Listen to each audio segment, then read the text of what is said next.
Next, ladies and gentlemen, I'm going to introduce you to a bird I'm very lucky to have as part of the show, because very few people get the chance to ever work with this type of bird, let alone own them, let alone have their own breeding program for them.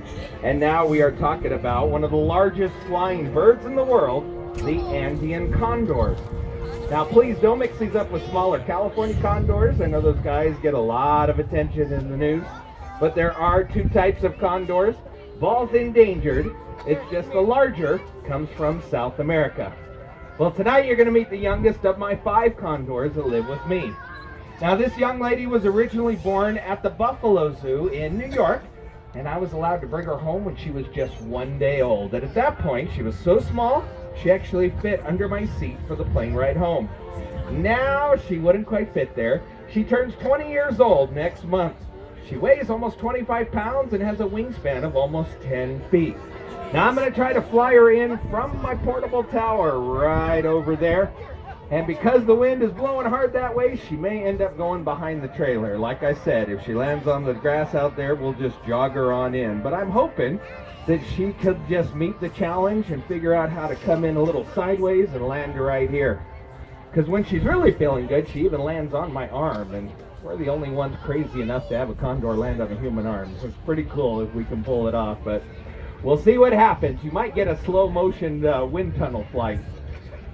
In any case, I wanted to make sure she knows where I am. I think she finally sees me. So let's see what we're going to get here. Vic, come on. Parachute and pulling off. Parachute.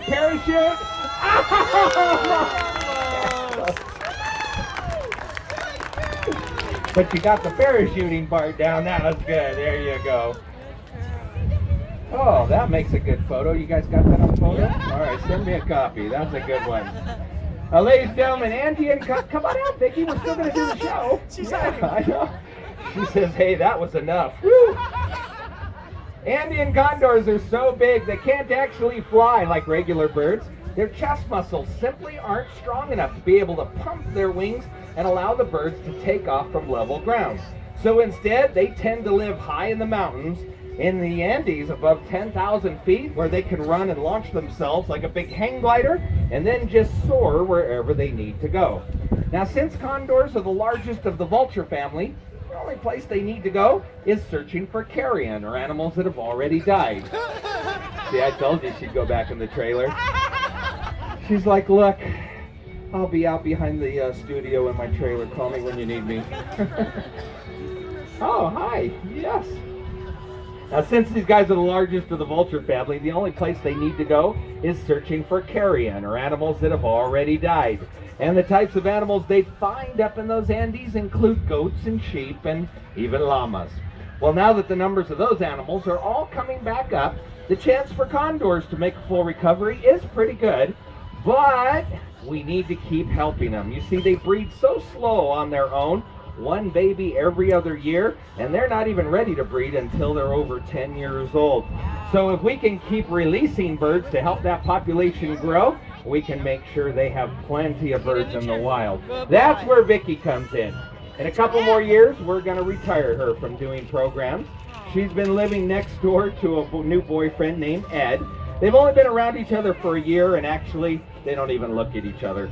But I think they'll eventually become a breeding pair because of a biological principle known as lack of options.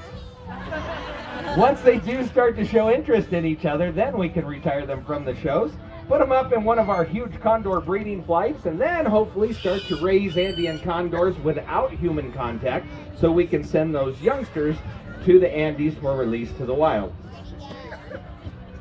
Come here. There's nothing in that snake for you to be excited about. Come on. I know it looks dead and everything, but all right. Tonight, I'm going to get her to come over here, take a running jump up to my arm. That way I can hold her up so you guys can see the wing spread. There we go. And we're going to try to turn our backs to the wind so you guys can see. Now remember, these birds do not kill, so they do not have any grip in their feet. I am actually helping to balance her up here. And she's doing okay, And then you're going to step to the left. There you go. Good job, kiddo. Good job. All right, yes, follow me on over here. You know, the last pieces are always up here in your room since the whole trailer was built for you. There